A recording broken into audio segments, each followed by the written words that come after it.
Here we are in North Idaho, Dr. Florence Underwood here. In your golf lesson today, we are going to go over three things. Number one, we are going to go over the odds of you actually hitting the little sucker.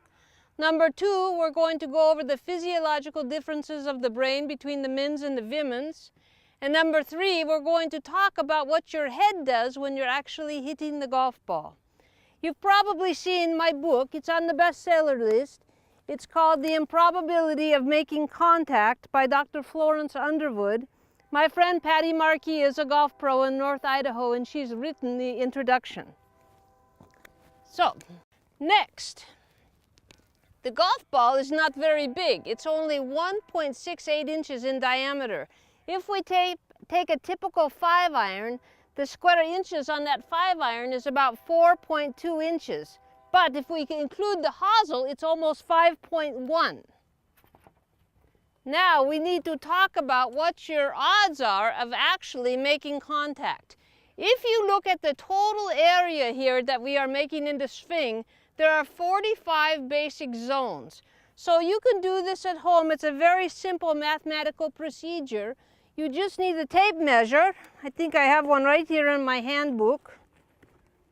Oof. Let me put my cigarette down, have a little drinky poo. Okay, the pink area right here is zone 23, that is your hitting area.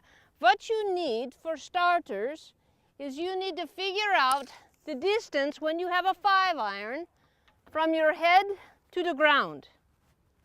So now I measure right here, there we have it, is 47 inches.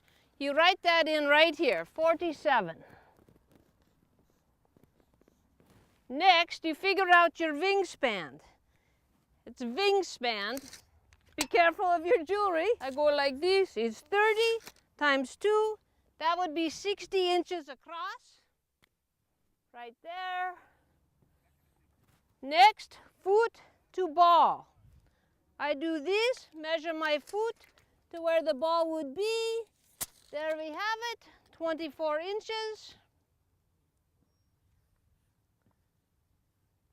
Length of the 5-iron, I already measured that ahead of time. That would be 37 inches. Next, we add A plus D equals 84. I can even do that in my head. Times B. So now we need the calculator to figure that out. Got it right here. So A plus D equals 84 times B equals 5,040. 5,040 times C times 2, which is, ooh, that's going to be big. So 2 of those because foot to ball, but we're also looking at the plane of the swing, so we have to multiply that by 2. Ooh, 24, 241 inch, 920 inches divided by 45, which remember is the total zones. That's going to give us, boom, boom, boom, boom, 5,376 divided by the size of the golf ball, which was 1.68. The chances that you're actually even going to make contact with that little sucker is 1 in 3,200. Okay, everybody with me so far? Now, we need to get into the physiological differences of the brain. Get rid of that one. Okay, put your calculator down. Have a little swig. Now, in giving golf lessons to the men's and the women's, it's very different because, well, you know it's different already, but we go over first the female brain. The only thing the female brain and the male brain have in common is that they both have 4 basic areas. In the female brain, we have the love. The second part is the family and friends, which also includes everybody they've worked with. The third one is the entertainment, which includes eating, drinking, movies, and travel. And the fourth one is the gardening, which includes both the growing and the receiving of the flowers.